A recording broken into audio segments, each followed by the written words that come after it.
Hello every one. ഇന്ന് ഒരു കാര്യം കൂടെ ഞാൻ പറഞ്ഞുതരാം കേട്ടോ. പല സ്ത്രീകൾക്കും അറിയാത്ത ഒരു കാര്യമാണ്. നമ്മൾ ഡൊമസ്റ്റിക് വയലൻസ് ആക്ട് എന്ന് പറയുമ്പം പലവരുടെ വിചാരം എന്താണെന്ന് വെച്ചാൽ ഈ അടിപിടി, തള്ളിയിടുക, അടിക്കുക, കൊല്ലാൻ ശ്രമിക്കുക, ഇതൊക്കെ തന്നെയാണ് ഡൊമസ്റ്റിക് വയലൻസ് എന്ന് വിചാരിച്ചിരിക്കുന്ന കുറച്ച് സ്ത്രീകളുണ്ട്. അപ്പോൾ അവർക്ക് വേണ്ടി ഞാൻ പറഞ്ഞുതരാണ്. എന്ന് വെച്ചാൽ ഈ ഡൊമസ്റ്റിക് ആക്ടിനകത്ത് എന്തൊക്കെ ആക്ടുകൾ വരുന്നു എന്ന് അറിയാത്ത സ്ത്രീകൾക്ക് വേണ്ടിയാണ് ഈ വീഡിയോ. ഓക്കെ, അപ്പോൾ നിങ്ങൾ മനസ്സിലാക്കേണ്ട കാര്യം, നിങ്ങളിപ്പം ഡൗറി കൊണ്ടുവന്നിട്ടില്ല, സ്ത്രീധനം കൊണ്ടുവന്നിട്ടില്ല എന്നാൽ ഭർത്താവും അല്ലെങ്കിൽ ഭർത്താവിൻ്റെ വീട്ടുകാർ എപ്പോൾ നോക്കിയാലും ഈ പറഞ്ഞ സ്ത്രീധനത്തിനെ കുറിച്ച് ആക്കി പറയും, ടോണ്ട് ചെയ്യുക. ടോണ്ടിങ് കണ്ടിന്യൂസ്ലി ഉണ്ടെങ്കിൽ അത് ഡൊമസ്റ്റിക് വയലൻസിൽ പെടുന്ന ഒരു ആക്റ്റാണ്.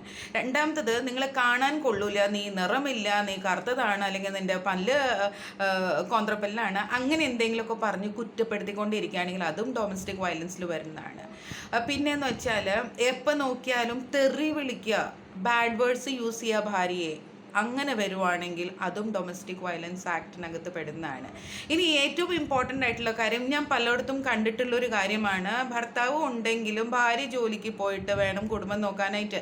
ഭർത്താവിൻ്റെ കയ്യിൽ പൈസ ഇല്ല, ഭർത്താവ് ജോലി ചെയ്യാറില്ല, ഭാര്യയ്ക്കും കൊച്ചിനും കൊടുക്കാറില്ല, അപ്പോൾ അത് മെയിൻറ്റെയിൻ ചെയ്യാറില്ല എന്നുള്ളൊരു വലിയ കുറ്റമുണ്ട്. അപ്പോൾ ഇത് പോലും, ഈ പറഞ്ഞ കുറ്റം പോലും ഡൊമസ്റ്റിക് വയലൻസ് ആക്ടിനകത്ത് വരുന്നതാണ്. അപ്പോൾ പല ഭാര്യമാരും ഇതൊന്നും കണക്കാക്കാതെ ഭർത്താവിൻ്റെ അഗൻസ്റ്റോ ഭർത്താവിൻ്റെ വീട്ടുകാരുടെ അഗൻസ്റ്റോ കോടതിയിൽ പോവാറില്ല എന്നുള്ളതാണ്. അപ്പം ഇതിൻ്റെ അഗൻസ്റ്റൊക്കെ വോയിസ് റേസ് ചെയ്യണം എന്നുള്ളതാണ് എനിക്കും പറഞ്ഞു തരാനുള്ളത്. സഹിക്കേണ്ട ആവശ്യമൊന്നുമില്ല. ഭർത്താവിനാണെങ്കിലും ആരോഗ്യം ഉണ്ടെങ്കിൽ ജോലി ചെയ്യട്ടെ, പൈസ കൊണ്ടുവരട്ടെ, ഭാര്യയും കൊച്ചിനും നോക്കട്ടെ, അതാണ് ചെയ്യേണ്ടത്. ആണ് എന്ന് പറയുന്നത്, അല്ലേ? അപ്പം ഇതൊക്കെയാണ് എക്സ്ട്രാ, അതായത് കൈയും കാലും ഒടിച്ചിടുക, കുത്തുക, അടിക്കുക, അത് മാത്രമല്ല ഡൊമസ്റ്റിക് വയലൻസ്. ഞാൻ ഈ പറഞ്ഞ കാര്യങ്ങളെല്ലാം തന്നെ ഡൊമസ്റ്റിക് വയലൻസ് ആണ്. അപ്പം എന്തെങ്കിലും വേറെ എക്സ്ട്രാ കാര്യങ്ങൾ നിങ്ങളുടെ അറിവിൽ എന്തെങ്കിലും ഉണ്ടെങ്കിൽ അത് കമൻറ്റ് ചെയ്യുക, നമുക്ക് നോക്കാം.